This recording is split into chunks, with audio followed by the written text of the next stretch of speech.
अपनी पत्नी के साथ पुनर्जन्म ट्रॉन्ग सिन पाकर मैं ठीक अपनी शादी के दिन वापस लौट आया। लेकिन इस बार उसने बिना किसी हिचकिचाहट के मुझे छोड़ दिया और शादी का मंडप छोड़कर भाग गई। पिछले जन्म में हम दोनों ने आधी से ज्यादा जिंदगी एक दूसरे को तड़पाते हुए गुजार दी थी। मरने से ठीक पहले उसकी आखिरी इच्छा क्या थी? उसने अपने बेटे से कहा था, तारांकन बेटा, जब तुम्हारे पिता मर जाएं तो उन्हें तुम्हारी मम्मी उसकी सौतन के साथ ही दफनाना। अगर अगला जन्म मिला तो मैं निश्चित रूप से उसी से शादी करूंगी। तब जाकर मुझे समझ आया कि उसने मुझसे कभी प्यार किया ही नहीं था। मुझसे शादी तो उसने सिर्फ अपने परिवार के दबाव में आकर की थी। इसलिए इस जन्म में अगर वो अपने पिछले जन्म के अधूरे अफसोस को पूरा करने गई है तो मुझे भी अपनी खुद की खुशियों को पाने का पूरा हक है। मेरी नजरें धीरे धीरे घूमकर कोने में बैठी एक औरत पर टिकीं। लाम उयन उयन, लाम उयन उयन, मुझे एक दुल्हन की जरूरत है। क्या तुम मेरी दुल्हन बनोगी? मेरे इतना कहते ही जो लड़की मजे से तरबूज खा रही थी वो अचानक ठिठक गई। उसने अविश्वास से अपना सिर उठाया। तुमने अभी क्या कहा? मैंने सभी मेहमानों के सामने मुस्कुराते हुए दृढ़ कदमों से उसकी ओर कदम बढ़ाए। मैंने कहा कि मैं तुमसे शादी करना चाहता हूं। क्या तुम मुझसे शादी करोगी? लेकिन इससे पहले कि वो कुछ बोल पाती, बच परिवार के माता पिता घबराकर आगे बढ़े और उन्होंने मेरा हाथ पकड़ लिया। अच्छे बच्चे, मैं जानता हूं कि उस लड़की ने आज तुम्हारा अपमान किया है।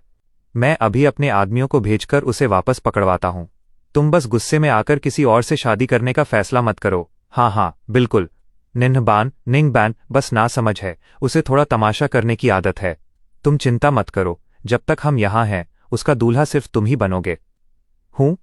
मैं मुस्कुराया और अपना हाथ छुड़ा लिया। आंटी, जबरदस्ती का रिश्ता कभी मीठा नहीं होता। वो जिससे प्यार करती है वो मेरा छोटा भाई तो सोसिन है। क्यों न हम उन दोनों को एक होने दें? नहीं, ऐसा नहीं हो सकता। तुम्हारे छोटे भाई का आवारापन हम सब अच्छे से जानते हैं। आज वो निन्हबान को चाहे जिस भी वजह से बुलाकर ले गया हो, हम निन्हबान की शादी उससे कभी नहीं होने देंगे। तुम ही हमारे दामाद हो, हमने तुम्हें ही चुना है। तुम किसी और से शादी कैसे कर सकते हो? मैंने मन ही मन ठंडी हंसी। पिछले जन्म में मैंने परिवार के फैसले को माना था और बाचनिंग से शादी की थी। लेकिन जब तो सोसिन को पता चला कि हमारी शादी हो गई है तो वो ये सदमा बर्दाश्त नहीं कर पाया और देश छोड़कर चला गया। जाने से पहले वो एक चिट्ठी और एक वीडियो छोड़ गया था। मैं तुम्हें भाभी कहने पर मजबूर हूं, लेकिन मेरे दिल में तुम्हारे लिए जो प्यार है उसे मैं लफ्जों में बयां नहीं कर सकता। मुझे मेरे बड़े भाई से बहुत जलन होती है। उसने बिना किसी मेहनत के तुम्हें पा लिया, लेकिन मेरी किस्मत हमेशा थोड़ी खराब रही। अगर सच में अगला जन्म हुआ तो बांग मुझे अपनी दुल्हन बनने का मौका देना। उसी दिन के बाद से बांग के साथ मेरी 60 साल की शादीशुदा जिंदगी में से 55 साल हम अलग रहे। वो मुझसे नफरत करती थी और तो सोसिन की मौत का जिम्मेदार मुझे मानती थी। शुरुआत में मुझे लगा था कि वक्त के साथ प्यार पनप जाएगा और अतीत का दर्द भी कम हो जाएगा, लेकिन साल दर साल बीतते गए और हम एक दूसरे के दुश्मन बनकर जीते रहे। तब मुझे एहसास हुआ कि दिल बदलना इतना आसान नहीं होता। अब जब मुझे सब कुछ ठीक करने का एक और मौका मिला है तो एक दूसरे को तड़पाने के बजाय बेहतर है कि हम यहीं से अपना हाथ छुड़ा लें। उयन, अगर तुम मुझसे शादी करने के लिए तैयार हो तो आगे आओ। आज की ये शादी हम दोनों की होगी। ओह! पूरे हॉल में अचानक सन्नाटा छा गया और लोग कानाफूसी करने लगे। क्या तो नाम हर हाल में निंग थिंग के पीछे पागल नहीं था? वो तो उसी से शादी करने की जिद पर अड़ा था ना। फिर अचानक दुल्हन कैसे बदल गई? क्या निन्हबांग को सच में मंडप से भाग गई? थाओहॉन? लगता है उन्होंने भाई नम को बहुत ज्यादा गुस्सा दिला दिया है, इसीलिए वो सिर्फ बदला लेने के लिए किसी भी एरी गैरी औरत को चुन रहे हैं। पर वो औरत? और भाई ने भी किसे चुना? सीधा उस घमंडी और रईस राजकुमारी लाम हुयन उयन को। सुना है वो न सिर्फ अपने नौकरों को सजा देती है बल्कि उसका कंट्रोलिंग बिहेवियर, डोमिनेटिंग नेचर भी बेहद खतरनाक है। लाम हुयन उयन ने मेरा हाथ कसकर पकड़ लिया। उसने थोड़ा सा अपना सिर झुकाया और फुसफुसाकर कहा, तो नाम, क्या तुम्हारा ये फैसला बस एक पल का गुस्सा है? अगर तुम अपनी इज्जत बचाने के लिए मेरा इस्तेमाल करना चाहते हो तो मैं तुम्हारी मदद करूंगी, लेकिन सिर्फ एक जिद के चक्कर में तुम अपनी पूरी जिंदगी की खुशियां दांव पर मत लगाओ। मैंने दर्द भरी नजरों से उसकी तरफ देखा। मैं उसे दिलासा देने के लिए कुछ बोलने ही वाला था कि तभी होटल का मुख्य दरवाजा एक जोरदार लात के साथ खुला। ट्यो नाम, तुम यह क्या तमाशा कर रहे हो? शादी जैसा बड़ा फैसला दुल्हन को ऐसे खेल की तरह कैसे बदला जा सकता है? तुरंत इधर आओ मेरे पास। लैम उयन ने भी अपनी भौहें सिकोड़ते हुए धीरे से कहा। ट्यो नाम, तुम उधर जाओ, अपने पिता को और गुस्सा मत दिलाओ। लेकिन मैं अपनी जगह पर टस से मस नहीं हुआ। मैंने साफ शब्दों में कहा, पिताजी, मैं लैम उयन उयन से ही शादी करना चाहता हूं। आपकी हर बात मैं हमेशा मानता आया हूं, लेकिन इस बार मैं अपनी जिंदगी का हमसफर खुद चुनना चाहता हूं, जो ताउम्र मेरे साथ चले। कमीने लड़के, थांग हिचटू, अगर आज तूने इस लैम उयन उयन से शादी करने की जुर्रत की तो आज से मेरा तुझसे कोई रिश्ता नहीं। मैं समझूंगा कि मेरा कोई बेटा ही नहीं था। मैंने शांति से सिर उठाकर उनकी तरफ देखा और अचानक मुस्कुरा दिया। ठीक है, तो फिर आज से हमारा रिश्ता खत्म। तू तू तो नाम, तू सिर्फ इस औरत के लिए इतने सारे मेहमानों के सामने अपने बाप से रिश्ता तोड़ रहा है। ऐसा लगता है कि तेरी नज़रों में मेरी कोई कीमत ही नहीं बची, इसीलिए तू इतना बेलगाम और बदतमीज हो गया है। उन्होंने गुस्से में आकर मुझे थप्पड़ मारने के लिए हाथ उठाया, लेकिन उनका हाथ मेरे चेहरे तक पहुंच पाता उससे पहले ही एक हाथ ने उनके हाथ को हवा में ही दबोच लिया। अगर आपने इन्हें छूने की हिम्मत भी की तो मुझसे बुरा कोई नहीं होगा। उसने अपने दांत भींचते हुए जो शब्द कहे, उन्हें सुनकर मेरी आंखों के कोने भीग गए। कोई नहीं समझ पा रहा था कि मैं लैम उयन उयन जैसी कंट्रोलिंग और सनकी लड़की से शादी क्यों करना चाहता था। पिछले जन्म में जिस दिन मेरा एक्सीडेंट हुआ था, संयोग से उसी दिन तो सोसिन टू सोसिन की पुण्यतिथि भी थी। मेरी पत्नी और मेरे पिता दोनों सिर्फ कब्रिस्तान भागने की जल्दी में थे, ताकि उस इंसान के पास रह सकें जो उनके दिलों के सबसे करीब था। किसी को भी मेरी जिंदगी या मौत की कोई परवाह नहीं थी। वो सिर्फ लैम उयन उयन ही थी जो पागलों की तरह मेरे लिए तड़प उठी थी। उसने पड़ोसी शहर से सबसे बेहतरीन मेडिकल टीमें और संसाधन मंगवाए, तब जाकर मेरी जान बच पाई थी। बाद में जब बाखनिंग बैंग ने बिजनेस की दुश्मनी में किसी को नाराज कर दिया तो दुश्मनों ने बाख परिवार के बंगले में आग लगा दी थी। जब दम घोंटने वाले धुएं के कारण मेरी नींद खुली तो कमरे का दरवाज़ा जलती हुई अलमारी गिरने से बंद हो चुका था। मैंने बांग से मुझे बचाने की भीख मांगी, लेकिन उसने मेरी तरफ मुड़कर देखा तक नहीं।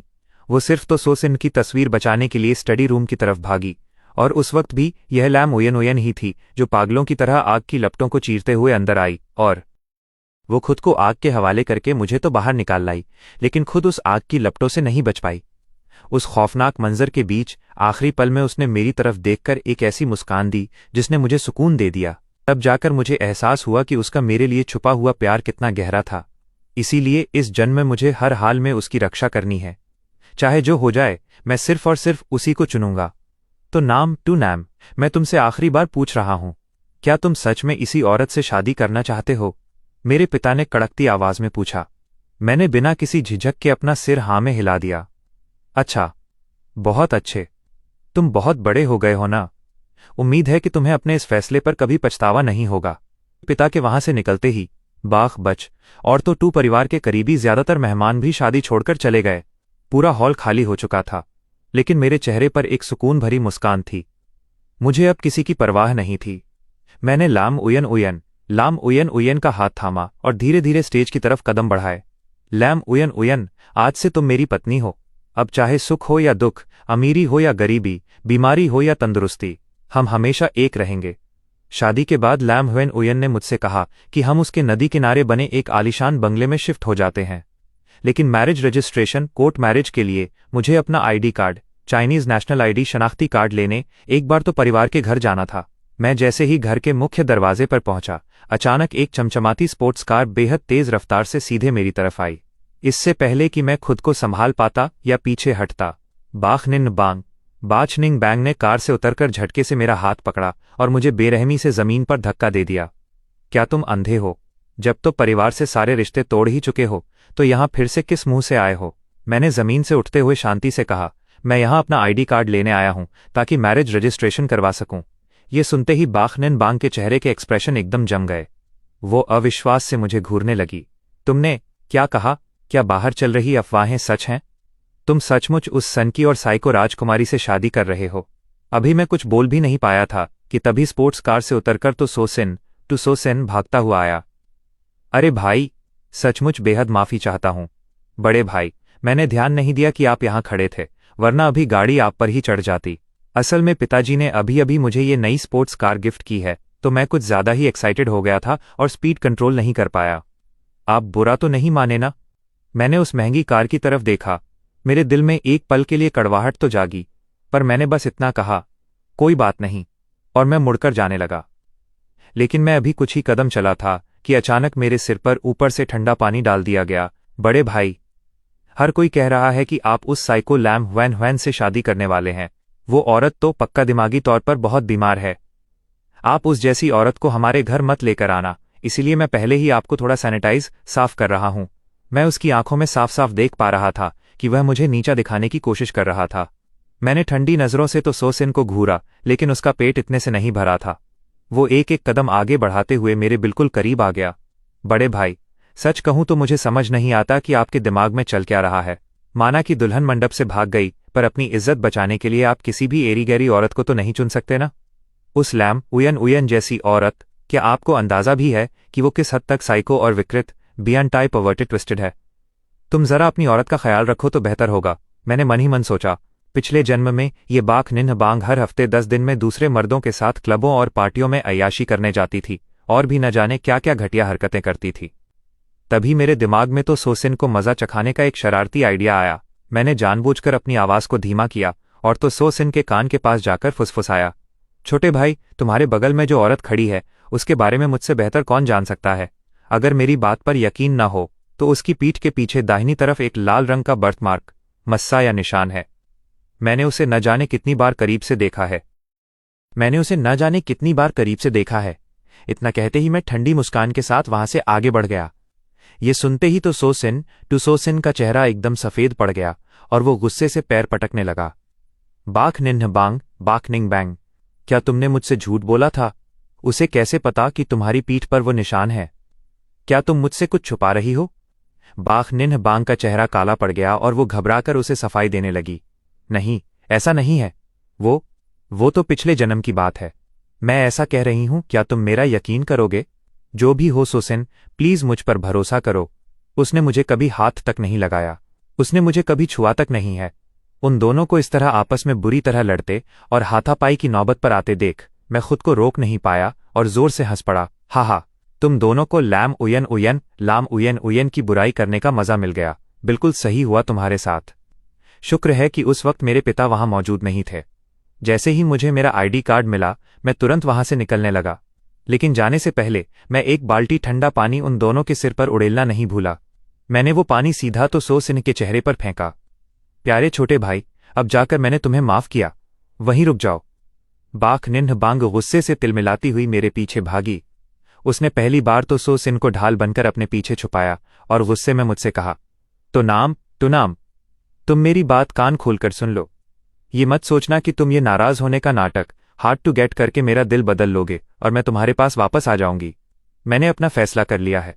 इस जन्म में मैं जिससे शादी करना चाहती हूं वो सिर्फ सोसिन है, उसकी जगह कोई नहीं ले सकता। तो फिर तुम दोनों को शादी की बहुत बहुत शुभकामनाएं। तुम्हारी जोड़ी सलामत रहे। अब जाओ और अपने पति को संभालो, मेरे पीछे आना बंद करो। तो नाम, मैंने कह दिया ना कि अब अपनी चालें चलना बंद करो। तो सोसिन बेहद सीधा और मासूम है, तुम्हारी तरह चालबाज नहीं है। मैं तुम्हें चेतावनी दे रही हूं कि उसके खिलाफ कोई साजिश मत रचना। पिछले जन्म में भले ही हम दशकों तक पति पत्नी रहे हों, लेकिन तुम अच्छी तरह जानते हो कि मैं तुमसे प्यार नहीं करती थी, इसलिए मैं तुम्हें सलाह दूंगी कि अपनी औकात में रहो। हाँ, मुझे सब पता है। मैंने खींचते हुए अपना हाथ हवा में हिलाया। अगर तुम्हें इतनी ही फिक्र है तो मैं जल्द ही लैम उयन को लेकर इस शहर बैकथांग को छोड़कर हमेशा के लिए चला जाऊंगा। जैसे ही मैं तो परिवार के घर से बाहर निकला, पीछे से कार के हॉर्न की आवाज सुनाई दी, पॉप पॉप। कार का शीशा नीचे हुआ और उम्मीद के मुताबिक सामने लैम उयन मुझे रिसीव करने आई थी। पति देव, कार में बैठिए। तुम यहां कैसे आई? मैंने अचरज से पूछा। मुझे लगा तुम्हारी कंपनी का काम अभी खत्म नहीं हुआ होगा। बेशक मुझे आना ही था, हमें जल्दी से कोर्ट मैरिज रजिस्ट्रेशन ऑफिस जाना है ना। मुझे डर था कि अगर कुछ दिन की भी देरी हुई तो कोई और मेरे पति को मुझसे छीन कर न ले जाए। मैंने चुपचाप लैम उयन के चेहरे को देखा। वो मुझे बेहद प्यारी लगी। इस दुनिया की बुरी नजरों से बचने के लिए उसने खुद अपनी बदनामी करवा रखी थी, यहां तक कि लोग उसे दिमागी तौर पर बीमार, साइको समझने लगे थे। लेकिन मैं जानता था कि ये सब उसने खुद को सुरक्षित रखने के लिए किया था। पिछले जन्म में हर बार उसी ने मेरी जान बचाई थी। मुझे लगता था कि वो सिर्फ एक इत्तेफाक या मेरी अच्छी किस्मत थी, लेकिन आखिरकार आज मुझे सच समझ आ गया था। पिछले जन्म में लाम उयन की मौत के बाद आंटी लैम ने रोते हुए मुझसे कहा था, तारांकन तो नाम, तुम बिल्कुल बुद्धू हो क्या? वो तुम्हें बचपन से पसंद करती थी। इन गुजरे सालों में सिर्फ तुम्हारी खातिर उसने ताउम्र शादी न करने का फैसला कर लिया था। क्या तुमने कभी सोचा है, इस दुनिया में इतनी किस्मत या इत्तेफाक कहीं नहीं होते। तुम जो हर मुश्किल से आसानी से बाहर निकल जाते थे, वो इसलिए क्योंकि कोई पीछे से चुपचाप तुम्हारी मदद कर रहा था। लैम उयन उयन, इस जन्म में मैं तुम्हें दुनिया की हर खुशी दूंगा और बेहद प्यार करूंगा। शादी के बाद के हमारे दिन बेहद सुकून और खुशियों से भरे बीत रहे थे। लैम उयन उयन जब भी ऑफिस से घर लौटती, मेरे लिए कोई न कोई सरप्राइज जरूर लाती। उसे हमेशा ये डर लगा रहता था कि मैं घर पर बोर ना हो जाऊं, इसीलिए वो हर हफ्ते 10 दिन में मुझे आसपास के शहरों में घूमने ले जाती थी। लेकिन शादी के आधा महीना बीतने के बाद एक रात मैं नहाकर बेड पर सोने की तैयारी कर रहा था। लैम उयन उयन अभी तक घर नहीं लौटी थी। जैसे ही मैंने अपना फोन उठाया, एक शॉर्ट वीडियो का नोटिफिकेशन मेरी स्क्रीन पर फ्लैश हुआ। ब्रेकिंग न्यूज, लैम परिवार की राजकुमारी के अफेयर का भंडाफोड़, होटल में एक नौजवान लड़के के साथ पकड़ी गई। सचमुच रईसों की दुनिया हमारी समझ से बाहर है। अभी कुछ ही दिन पहले तो इसकी तो नाम से शादी हुई थी, जिसकी तस्वीरें इंटरनेट पर ट्रेंड कर रही थी, और इतनी जल्दी ये बाहर मुंह मारने लगी। और ये न्यूज़ मुझे किसी और ने नहीं बल्कि बाख निन बांग बाच निंग बैंग ने मैसेज की थी। साथ में लिखा था, तारांकन जरा देखो उस औरत को जिसे तुमने खुद चुना था। अब रोने के लिए तुम्हें कोई कंधा भी नहीं मिलेगा। मैंने एक पल के लिए संकोच किया, पर तुरंत कपड़े बदले और उस होटल की तरफ भागा। होटल के बाहर पहले से ही मीडिया और लोगों की इतनी भारी भीड़ थी कि वहां तिल रखने की भी जगह नहीं थी। मैं किसी तरह सबको चीरते हुए रास्ता बनाकर अंदर पहुंचा, जहां लैम उयन उयन होटल के कमरे में खड़ी थी। पर हैरान करने वाली बात यह थी कि बाख निन्ह बांग भी वहीं मौजूद थी। तुम यहां क्या कर रही हो? मैंने पूछा। मैं तो बस यहीं से गुजर रही थी, उसने तंज कसते हुए कहा। क्यों, अब पछतावा हो रहा है? तो नाम, तुम्हारी पसंद वाकई घटिया है। अब तो मैं भी ये देखने के लिए बेताब हूं कि वो कौन सा मर्द है जिसके लिए लैम हुएन उयन आधी रात को भागकर यहां आई है। मेरी नजरें सामने बेड पर पड़े एक भारी कंबल पर टिकीं जो ऊपर नीचे हिल रहा था। उसके अंदर से किसी मर्द के जोर जोर से हाँफने की आवाजें आ रही थीं। बिना दिमाग दौड़ाए भी कोई भी समझ सकता था कि कंबल के अंदर कोई आदमी छुपा है। उयन उयन, मुझे बताओ कि आखिर ये सब क्या माजरा है? मैंने उसकी आंखों में देखकर पूछा। लैम हुएन उयन ने पलटकर मुझसे कहा, तो नाम, क्या तुम मुझ पर भरोसा करते हो? जैसे ही उसने देखा कि मैंने बिना एक पल गंवाए हाँ में सिर हिला दिया। लैम हुएन उयन के चेहरे पर सुकून की सांस आई। अगले ही पल उसने झटके से उस कंबल को खींचकर हटा दिया। कंबल हटते ही जो नज़ारा सामने आया, उसे देखकर मेरी आंखें फटी की फटी रह गईं। कंबल के अंदर रस्सियों से बंधा हुआ कोई और नहीं बल्कि मेरा छोटा भाई तो सोसिन था। बाख निन्ह बांग, जो अब तक किनारे खड़ी होकर तमाशा देखने के मजे ले रही थी, उसका चेहरा पल भर में पीला पड़ गया। सोसिन, तुम यहां इस हालत में कैसे? बाख निन्ह बांग गुस्से से पागल हो गई और लैम हुएन उयन को मारने के लिए आगे बढ़ी। तुमने मेरा मंगेतर तो नाम छीना, क्या उतना काफी नहीं था? तुम्हारी हिम्मत कैसे हुई मेरे सोसिन पर हाथ उठाने की? तभी लैम उयन ने ठंडे लहजे में कहा। लैम उयन उयन ने ठंडे लहजे में कहा, ये मत भूलो कि मैं बिजनेस और बाहर की दुनिया की मुश्किलों को झेलकर यहां तक पहुंची हूं। तुम्हारी इस कमजोर ताकत के दम पर तुम मेरी बराबरी कभी नहीं कर पाओगी। ये सुनकर बाख निंग बैंग का चेहरा गुस्से से और ज्यादा नीला पड़ गया। आखिर ये सब क्या हो रहा था?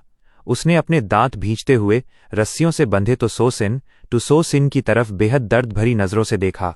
सोसिन, इसने तो मुझसे कहा था कि ये अपने दोस्तों के साथ बाहर घूमने जा रहा है, फिर ये तुम्हारे होटल के कमरे में क्या कर रहा है? क्या तुमने इसे बहला फुसलाकर यहां बुलाया है? उसकी ये बात सुनकर मैं अपनी हंसी नहीं रोक पाया और जोर से हंस पड़ा। बाख निन्ह बांग वाकई बिना दिमाग की औरत थी, बेहद बेवकूफ। तुम हंस क्यों रहे हो? तुम्हारी पत्नी का अफेयर पकड़ा गया है और तुम यहां खड़े होकर हंस रहे हो? उसने मुझ पर चिल्लाते हुए कहा। हर कोई तुम्हारी तरह बेवकूफ नहीं होता, मैंने जवाब दिया। कंबल के अंदर तो सोसिन को देखते ही मैं तुरंत सारा माजरा समझ गया था कि असल में क्या खिचड़ी पकी थी। दूसरी तरफ बाख निन्ह बांग अपने गुस्से पर काबू नहीं रख पा रही थी। वो झपटकर तो सोसिन की रस्सियां खोलने लगी। उसका चेहरा गुस्से और शर्म से लाल हो चुका था। लैम उयन, तुम सच में इंसान कहलाने के लायक नहीं हो। तुम ना सिर्फ सोसिन को बांधकर यहां लाईं, बल्कि उसके साथ ये घटिया खेल कॉस्प्ले भी खेल रही हो। इतना कहकर वो तुरंत कमरे में मौजूद पुलिस वालों की तरफ मदद के लिए दौड़ी। इंस्पेक्टर साहब, इस लैम हुएन का कैरेक्टर ठीक नहीं है।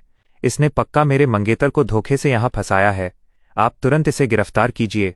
पुलिस वाले ने उसकी तरफ एक ठंडी नजर डाली और बिना किसी इमोशन के कहा, मैडम, शायद आपको कोई गलत फहमी हुई है।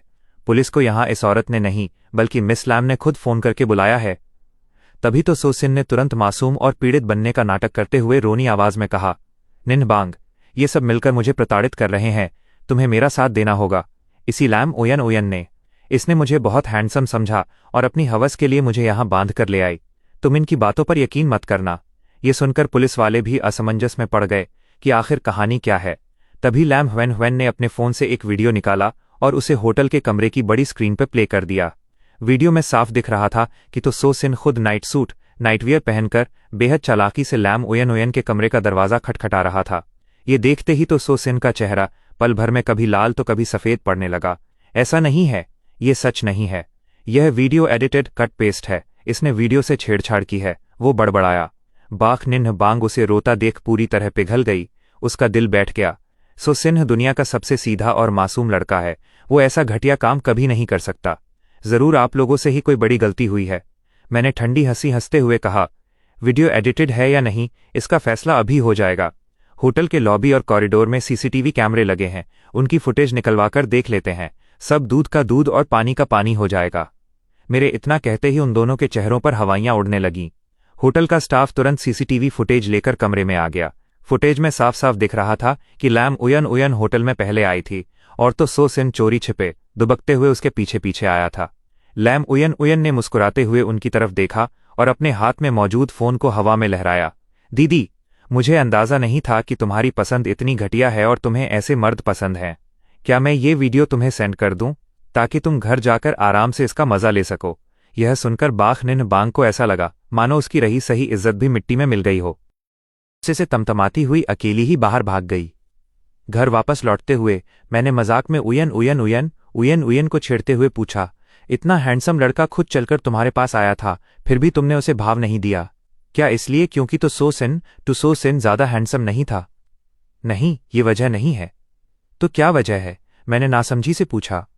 वजह यह है कि इस दुनिया में तुम्हारे सिवा मेरा किसी और मर्द में कोई इंटरेस्ट नहीं है। तो नाम टू नाम, मैं तुमसे बहुत प्यार करती हूँ। ये सुनकर मैं अचानक हंस पड़ा। मेरी यादों में लाम हुयन उयन हमेशा सिर झुकाकर शांत रहने वाली लड़की थी, जो ज्यादा बात करना नहीं जानती थी। ये पहली बार था जब उसने अपने दिल की बात इस तरह खुलकर कही थी। उयन, सच कहूं तो मैं उतना अच्छा इंसान नहीं हूं जितना तुम मेरे बारे में सोचती हो। तो सो सिन का आज जो हाल हुआ है उसके पीछे असल में मेरा भी हाथ है। लैम ह्वेन उयन ने हैरान होकर सिर उठाया और मेरी तरफ देखा। तुम्हारा हाथ कैसे है?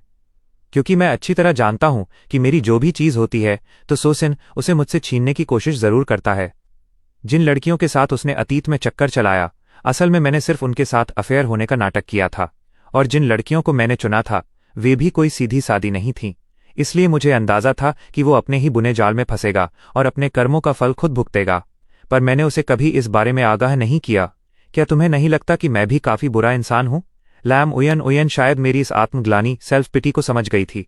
उसने बेहद शालीनता और नरमी से कहा, मैं जानती हूं कि इसमें तुम्हारी कोई गलती नहीं है, तो परिवार के उस माहौल में जिंदा रहने के लिए, खुद को बचाने के लिए तुम्हें ऐसे तरीके अपनाने ही पड़ते। इसे बुरा होना नहीं कहते। क्या तुम जानते हो, असल में तो सो सिन और उसकी माँ ने ही तुम्हारी सगे माँ को मार डाला था। तो सो सिन की माँ किसी भी तरह तुम्हारे घर में कदम रखकर तो परिवार की मालकिन बनना चाहती थी। उसने तुम्हारी माँ से झूठी दोस्ती का नाटक किया और उन्हें एक बेहद खूबसूरत छोटी सी ब्रेसलेट माला गिफ्ट की। उसने कहा था कि वे साउथ सी नम है से लाए गए कीमती रत्न हैं, लेकिन असलियत में उन पत्थरों में बेहद खतरनाक और जानलेवा रेडिएशन फोटोन विकिरण था। तुम्हारी माँ ने उस माला को लगातार 2 महीने तक पहना और उसके बाद उन्हें ब्लड कैंसर ल्यूकेमिया डायग्नोज हुआ, जिससे उनकी तड़प तड़प कर मौत हो गई। तुम्हारी माँ की मौत के बाद सो सिन की माँ की मुराद पूरी हो गई और उसने तुम्हारे पिता से शादी कर ली। फिर तो सो सिन का जन्म हुआ, जिसने तुम्हारे पिता का सारा प्यार तुमसे छीन लिया। कहने को तुम्हारे पिता जिंदा थे, पर तुम्हारी जिंदगी एक अनाथ जैसी हो गई थी। शुरुआत में तो सो सिन के दिल में तुम्हारे लिए थोड़ा भाईचारा था। वो रोज तुम्हारे पीछे बड़े भाई कहकर घूमता था, यहाँ तक कि अपने खिलौने भी तुम्हारे साथ खेलने के लिए बचाकर रखता था। लेकिन उसकी सौतेली माँ ने उसके कान भरने शुरू किए और उसे तुम्हारे खिलाफ भड़काया। उसने सो सिन से कहा कि अगर तुम्हारा बड़ा भाई इस दुनिया में न हो तो इस पूरे साम्राज्य का मालिक सिर्फ तुम होगे। बस इसी बात ने उसके दिल में नफरत भर दी और उसने तुम्हें अपना दुश्मन मानकर तुम्हारी हर चीज छीनना शुरू कर दिया। उसकी माँ ने ही ये जहरीला बीज बोया था, तो अब उसके बेटे को ही इसकी कीमत चुकानी होगी। हनीमून खत्म होने के बाद मैं और लैम ह्वेन उयन नदी किनारे वाले अपने उसी अपार्टमेंट में वापस लौट आए।